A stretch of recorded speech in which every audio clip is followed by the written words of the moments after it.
la Sagne aux Corbières, la solidarité prend racine. C'est un projet que j'ai proposé à notre association il y a quelques semaines maintenant.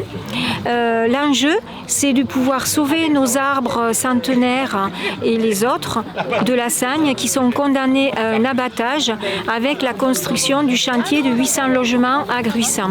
Le principe, c'est de pouvoir identifier déjà ici les espèces qui pourraient être déplacées, oliviers, amandiers, figuiers, agrumes, etc. Ensuite, d'identifier où nous allons pouvoir les replanter dans les communes des Corbières. Nous avons eu une première réunion de travail le 1er juillet dernier avec les élus qui ont accueilli notre projet avec beaucoup d'émotion. À partir de là, nous allons les accueillir dans la Sagne le 20 août pour étudier ensemble toutes les conditions techniques et financières de ce projet qui est très ambitieux, mais il le faut. Une quinzaine de communes sont concernées et elles font partie du plan Corbières qui a été lancé par l'État, le département et la région.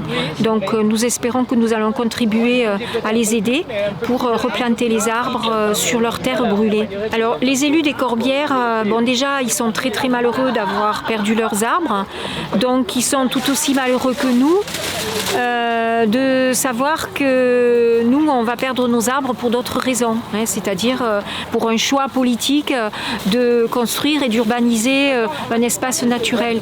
Donc non, ils sont dans l'incompréhension en fait, parce qu'il y a deux poids deux mesures. On est dans l'Aude, dans le même département, nous on a de l'eau en abondance, dans les Corbières il n'y a pas d'eau, et nous, c'est nous qui allons perdre tous les arbres. C'est totalement incohérent.